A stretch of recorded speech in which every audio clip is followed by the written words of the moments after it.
नमस्कार, स्वागत है एक बार फिर से चुनावी समर में। हम लेकर आए हैं आपके लिए बीएसपी कुछ और अपडेट्स।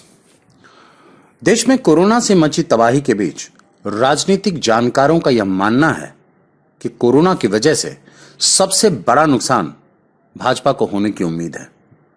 इसकी सबसे बड़ी वजह यह है कि आए दिन प्रधानमंत्री मोदी और अमित शाह के बीच मतभेद की खबरें आती रहती हैं। तभी तो लोगों को यह लगता है कि वह दिन अब ज्यादा दूर नहीं जब मोदी और शाह के बीच आई दरार की वजह से भाजपा का अंत हो सकता है। जैसा कि हम जानते हैं कि कई राज्यों में भाजपा की हार की वजह से पार्टी नेताओं का मोदी और शाह पर से भरोसा उठ गया है। वहीं राजनीतिक जानकारों का यह भी मानना है कि अब अमित शाह की नजरें प्रधानमंत्री की कुर्सी पर भी है, क्योंकि मोदी के शासन में भाजपा हिंदुत्व के मुद्दे से भटकती जा रही है। इसकी वजह से ही पार्टी को राज्यों में हार का सामना भी करना पड़ा।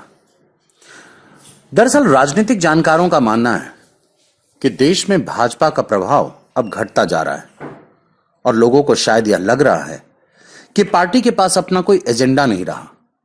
इसलिए अब अमित शाह नरेंद्र मोदी को ओवरटेक करने की कोशिश में है। वहीं सीएए और एनआरसी जैसे मुद्दों की वजह से भी अमित शाह मोदी से नाराज चल रहे हैं, क्योंकि सिर्फ प्रधानमंत्री मोदी की वजह से अमित शाह का महत्वाकांक्षी कानून एनआरसी देश में लागू नहीं हो पा रहा है। यानी कि लोगों के अनुसार अब अमित शाह और नरेंद्र मोदी एक दूसरे के सहयोगी नहीं बल्कि विरोधी बन चुके हैं। लेकिन भाजपा इस बात को खुलकर स्वीकार करने से कतरा रही है। हालांकि देश में अभी लॉकडाउन चल रहा है।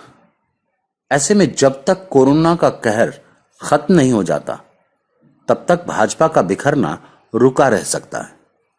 लेकिन देश में स्थिति सामान्य होते ही भाजपा की स्थिति बिगड़ सकती है। खैर, भाजपा चाहे कितनी ही कोशिश क्यों ना कर ले, लेकिन यह राज अब ज्यादा दिनों तक छुपी नहीं रह सकती कि अमित शाह प्रधानमंत्री मोदी के उत्तराधिकारी बनने के लिए तैयार हैं और जल्द ही भाजपा में मोदी राज का अंत हो सकता है और इसी के साथ देश में भाजपा का भी सदैव के लिए अंत हो सकता है। हमारे साथ बने रहने के लिए आपका धन्यवाद। आप हमारे प्रोग्राम्स को today's.com पर भी देख सकते हैं और आप हमें टुडेज टीवी पर ट्वीट भी कर सकते हैं। Thank you.